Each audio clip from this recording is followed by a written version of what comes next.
हाय दोस्तों, welcome back to my channel tech and flow. जैसा कि आज हमारा ये पहला लेक्चर है, तो इसमें हमें 2 चीज़ों की रिक्वायरमेंट होगी। सबसे पहली चीज़ है विजुअल स्टूडियो कोड। आप इसको इंटरनेट से डाउनलोड कर सकते हैं। गूगल पे जाके लिखेंगे वीएस कोड, तो वहाँ से आप उसको डाउनलोड कर सकते हैं। और अगर सपोज़ आपको डाउनलोड करने में दिक्कत आ रही है, तो आप यूट्यूब पे जाके सर्च कर सकते हैं VS code, how to download VS code, वो आपको उसमें पूरा गाइड कर देगा। अगर इन केस तब भी नहीं होता है, तो आप हमें कमेंट बॉक्स में बता देना, हम उसके लिए भी एक सेपरेट वीडियो बना देंगे। तो आज का टॉपिक हमारा है data types and variables. Variables को हम कैसे क्रिएट करते हैं, वेरिएबल्स क्या होते हैं एंड डेटा टाइप के कितने टाइप्स होते हैं, डेटा टाइप क्या होते हैं, आज उसके बारे में हम बात करेंगे। तो चलिए चलते हैं अपने कंप्यूटर स्क्रीन पर और समझते हैं डेटा टाइप्स एंड वेरिएबल्स को।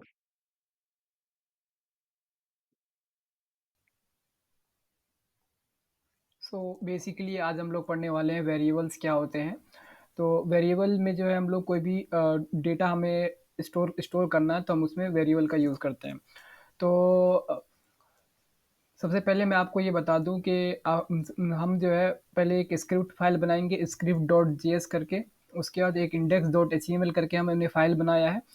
तो आप ये सोचोगे कि अभी मतलब इन एचटीएमएल फाइल की क्या ज़रूरत है। तो अभी क्योंकि हमारा स्टार्टिंग लेक्चर है, तो इसमें हम अभी स्क्रिप्ट जो हमारा जावा स्क्रिप्ट की फाइल है, हम वो स्क्रिप्ट एचटीएमएल फाइल की हेल्प से चलाएंगे। ओके। और जब हम आगे बढ़ेंगे, तो फिर हमें आपको ये भी बताएंगे कि बिना एचटीएमएल फाइल के हम जावा स्क्रिप्ट को कैसे रन कराते हैं। तो चलिए चलते हैं, अब हम देखते हैं स्क्रिप्ट फाइल में चलते हैं और देखते हैं कि इसमें हम लोग जो है वेरिएबल क्या होता है, वेरिएबल कैसे हम लोग क्रिएट करते हैं, वो चीज़ आप पढ़ते हैं। तो वेरिएबल को सबसे पहली बात है कि हमें दो दो कीवर्ड आते हैं, जिसमें वेर और लेट, उसकी हेल्प से हम वेरिएबल को क्रिएट करते हैं। तो जैसा कि आप यहाँ पे देख रहे हो, var A is equal to 20, मैंने एक वेरिएबल क्रिएट कर लिया ए नाम का, और उसको वैल्यू भी असाइन कर दिया 20। और सेम हेयर बी नाम की मैंने एक वेरिएबल क्रिएट किया है, उसको वैल्यू असाइन कर दिया है 30। अब क्या करेंगे, अब इसको मैं रन करके दिखा देता हूँ आपको। तो इसमें जो राइट साइड में बॉटम राइट में जो आपको दिख रहा होगा गो लाइव, इस पर क्लिक करना है। इस पर क्लिक करने के बाद हम यहाँ इसकी एक पेज खुल जाएगी। यहाँ पे हम राइट क्लिक करेंगे और हमें इंस्पेक्ट में जाना है। इंस्पेक्ट में जाने के बाद कंसोल पे क्लिक करेंगे। कंसोल पे क्लिक करने के बाद हमें एक आउटपुट चाहिए जो हमने बनाया था ए। तो देखो कि हमने ए को 20 वैल्यू असाइन की थी, वो हमें मिल गया यहाँ पे। ठीक है, मतलब कि हमारा वेरिएबल क्रिएट हो गया और उसमें हमारी वैल्यू भी असाइन हो गई है। और अगर हम यहाँ पे बी सिमिलरली अगर हम बी का देखें, तो बी बी बी में भी हमारा 30 हमने असाइन किया था, वो आ गया। अब मेन चीज़ क्या है कि अब हमें समझना ये है कि लेट और वेर में क्या डिफरेंस है। तो वेर जो होता है हमारा, हम इसमें अगर दोबारा से अगर डिक्लेयर करें, रीडिक्लेरेशन इसमें हो सकता है। बट जो लेट के केस में है, आप उसको डिक्लेयर दोबारा नहीं कर सकते हो। कोई भी वेरिएबल को आपने एक बार डिक्लेयर कर दिया, तो आप उसको दोबारा डिक्लेयर नहीं कर सकते हो। सिमिलरली अभी मैं अगर इसका वेर के बारे में वेर को आगे लेकर चलें, तो जैसा कि देखिए, मैं var A is equal to 40 ये मैंने लिख दिया, तो ये यहाँ पे कोई एरर नहीं देगा आपको। मैं चेक करके भी दिखा दूं। ये देखें, यहाँ पे मैं अगर ए की वैल्यू मांगता हूँ, ये हमें 40 दे रहा है। तो मतलब कोई एरर नहीं आया है ना। जबकि मैंने ए वेरिएबल को हमने दोबारा से डिक्लेयर किया है। सिमिलरली अगर ए की वैल्यू मैं रीअसाइन कर दूं, उसे कुछ और दे दूं, ए इज इक्वल टू 56, तो यहाँ भी हमें कोई एरर नहीं मिलेगा। ये लेट का केस है, सॉरी वेर का केस है। आप अब देखो, मैं यहाँ पे चलते हैं और मैं यहाँ पे जो है मैं देखता हूँ कि ए की वैल्यू अब मुझे क्या दे रहा है। तो देखिए, ए की वैल्यू हमें 56 दे रहा है, नो एरर, नो इशू।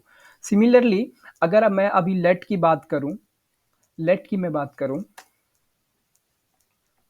अब देखिए, जो लेट है हमारा, let A is equal to 45। तो इसमें मैं क्या किया ना, एक बार मैं ऊपर लेट, अच्छा, एक ही बार साइन हुआ है अभी, मैं इसको दोबारा से साइन कर देता हूँ। Let A is equal to 56। तो यहाँ पे जैसा कि आप देख सकते हैं कि वेर को मैंने एक बार ऊपर असाइन किया ए इक्वल टू 20, वेर को ए इक्वल टू 40 भी असाइन किया, तो दो बार मैंने यहाँ पे दो बार वेरिएबल डिक्लेयर किया, लेकिन वेर वेर में ए वेरिएबल को मैंने दो बार डिक्लेयर किया, लेकिन यहाँ पे कोई इश्यू नहीं आया जैसा कि आप देखें। लेकिन अभी जो मैं बता रहा हूँ आपको, ये जो लेट ए है और लेट ए है, हमने इसको दो बार डिक्लेयर कर दिया, तो यहाँ पे ये एरर थ्रो करेगा। आप देखो यहाँ पे ये एरर थ्रो करेगा। यही चीज़ है लेट और वेर में, सबसे बड़ा डिफरेंस यही है कि आप जो है लेट को दो बार डिक्लेयर नहीं कर सकते, ठीक है। और सिमिलरली अगर मैं इसको ए की वैल्यू को थोड़ा सा अपडेट कर दूं, लाइक अगर मैं इसको 96 कर दूं, तो कोई इशू नहीं आएगा, कोई एरर थ्रो नहीं करेगा, लेकिन मुझे इस वाले को कमेंट आउट करना पड़ेगा। ओके, सो आप देखेंगे कि मैं अगर ये मैं इसका नाम बदल देता हूँ, सी कर देते हैं, ठीक है। ओ सॉरी, इसको भी सी कर देते हैं ना, इसे भी सी कर देते हैं। तो अभी अपना क्या होगा कि जो हमारी अपडेटेड वैल्यू है हमें वो आउटपुट मिल जाएगा। अब देखो मैं सी की वैल्यू डालूं तो 96 हमें मिल गया। तो सबसे मेन डिफरेंस क्या है कि आप वेर वेरिएबल में वेर कीवर्ड का जब हम इस्तेमाल करेंगे, तो उसको हम दो बार डिक्लेयर नहीं कर सकते हैं। असाइनमेंट कितना भी कर दो, उसको रीअसाइन कर लो आप, एक बार ए की वैल्यू 50 है, दूसरी बार ए की वैल्यू 50, 60, 70 कुछ भी करा सकते हो, उसमें कोई दिक्कत नहीं आएगी। सिमिलरली अगर लेट की बात करें, तो लेट में क्या होता है कि आप उसको दोबारा से डिक्लेयर नहीं कर सकते। अगर एक बार आपने किसी वेरिएबल को डिक्लेयर कर दिया, तो आप अगर दोबारा से डिक्लेयर करते हो और कुछ वैल्यू उसमें बदल देते, तो वो वहाँ पे एरर थ्रो कर देगा। और अब आते हैं, वेरिएबल तो समझ में आ गया, अब हम लोग आगे पढ़ते हैं कि डेटा टाइप्स क्या होता है। In JavaScript there are two types of data type. First one is primitive and other one is non primitive. Non primitive को रेफरेंस्ड वैल्यू भी, रेफरेंस डेटा टाइप भी बोलते हैं। तो प्रिमिटिव क्या होता है, आपको मैं थोड़ा समझा दूं कि अब मैं आपको बताता हूँ primitive and non primitive. Primitive and non primitive. So समझने वाली बात यहाँ पे है कि जो भी अपने कीबोर्ड में जितने भी ब्रैकेट है, small bracket, curly bracket and large bracket, मैं आपको यहाँ पे लिख के दिखा देता हूँ। अगर ये ब्रैकेट आते हैं और curly braces and large bracket, अगर ये किसी भी वैल्यूज़ के अंदर, कोई भी वेरिएबल है उसके अंदर जो ये वैल्यू आती है, उसकी वैल्यू इस ब्रैकेट के अंदर है, तो उसको हम लोग बोलते हैं रेफरेंस्ड वैल्यू और नॉन प्रिमिटिव वैल्यू, ठीक है। और बाकी जो भी होंगे, जो ब्रैकेट के अंदर नहीं होते हैं, वो हमारा प्रीमेटिव वैल्यू कहलाती है। सपोज मैं यहाँ पे अगर लिखता हूँ var A is equal to 30, तो आप देख करके बता सकते हो कि ये वाली जो वैल्यू है ये प्रीमिटिव वैल्यू है, क्योंकि इसमें कोई भी ब्रैकेट वगैरह नहीं आ रहा है। तो अब इसका हम अगर कॉपी बनाएं, इसमें बेनिफिट क्या होता है, प्रीमिटिव वैल्यू की, प्रीमिटिव डेटा टाइप का आप कॉपी बना लोगे आसानी से, कोई दिक्कत नहीं आएगी। तो अब जैसे मैं यहाँ पे बना रहा हूँ, कॉपी बना रहा हूँ, A is equal to B is equal to A, तो हमें कोई इशू नहीं आएगी, आसानी से ये हमारा कॉपी बन जाएगा। चलिए मैं इसको दिखा भी देता हूँ आपको, लाइव गो लाइव पे करके राइट क्लिक करेंगे, इंस्पेक्ट करेंगे, इंस्पेक्ट में कंसोल में जाएंगे, कंसोल में जाने के बाद आप यहाँ पे लिख देंगे बी की वैल्यू।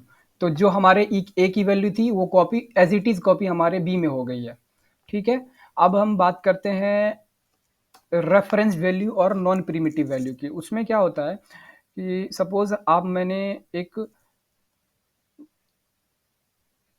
वेरिएबल क्रिएट किया var B is equal to, उसके अंदर कुछ वैल्यू असाइन कर दी हमने 1 2 3।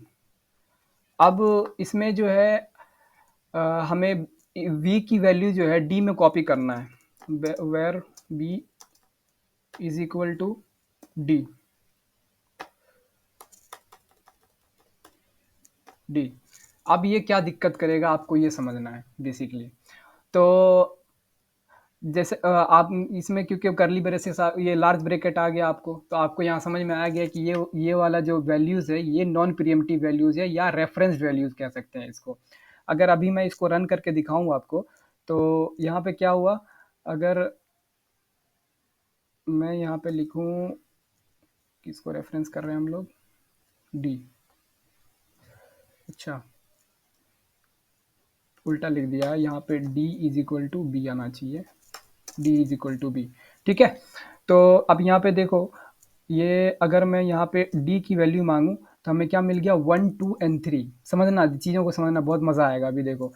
तो जो इन्होंने हमने बी के अंदर वैल्यू थी हमारी, सेम वैल्यू मुझे डी में कॉपी हो गई। लेकिन दिक्कत यहाँ होगी, अगर मैं डी में कोई कोई वैल्यू डिलीट करता हूँ या उसमें से एक एलिमेंट को डिलीट करता हूँ, सपोज मैंने लिखा डी डॉट पॉप, मतलब मैं एक पॉप का हम यूज करते हैं किसी भी वेरी इस वेरिएबल में से हम लोग अगर किसी वैल्यू को डिलीट करना है उसके लिए, तो यहाँ से हमारा जो है ना एक वैल्यू डिलीट हो जाएगी। तो अभी देखते हैं क्या होता है। देखो, अब मैं यहाँ से डी को फिर से कॉल करता हूँ और हमारा क्या मिला, डी में हमारा क्या 1 और 2 आ रहे हैं। ठीक है, और क्योंकि एज इट इज़ यही यही होना चाहिए था, क्योंकि 1 2 3 थी, उसमें से हमने एक एलिमेंट को पॉप कर दिया, डिलीट कर दिया, तो वहाँ से एक एलिमेंट गायब हो गया। लेकिन अब मैं अगर बी को, सॉरी, यहीं पे अगर मैं बी की वैल्यू चेक करूं तो उसमें भी 1 2 आ रहे हैं। मतलब क्या हुआ कि यहाँ जो है ना, हमने डी में से एलिमेंट पॉप किया, लेकिन ये बी बी में से भी एलिमेंट को पॉप कर दिया, यानी कि जिससे रेफरेंस ले रहा था उसे भी अपडेट कर दिया है। तो ये दिक्कत होती है प्रिमिटिव डेटा टाइप का जब हम लोग इस्तेमाल करते हैं। तो वहाँ पे अगर जिसको वो रेफरेंस कर रहा होता है वहाँ से भी वैल्यू डिलीट हो जाती है। तो इसको हम ठीक कैसे करेंगे, इसको ठीक करने के लिए हम क्या करते हैं ना, कि जो हम यहाँ ये लिखे हैं वेर डी, इसको ब्रैकेट के अंदर स्प्रेड ऑपरेटर का यूज करेंगे। इसमें स्प्रेड ऑपरेटर इस तरीके से 3 डॉट दे दें, उसके बाद जो वेरिएबल का नाम है आप वो दे दें जिसको आप रेफरेंस कर रहे हो। तो अब देखें यहाँ पे कोई इशू नहीं आएगी। देखें, अगर मैं अभी पहले बी की वैल्यू प्रिंट कराऊँ तो 1 2 3 आ रही है, और सिमिलरली अगर मैं डी की वैल्यू प्रिंट कराऊँ तो यहाँ पे 1 और 2 आ रही है। तो मैंने डी को पॉप किया था तो डी में से ही एलिमेंट हमारा हटा है और बी में एज इट इज़ है।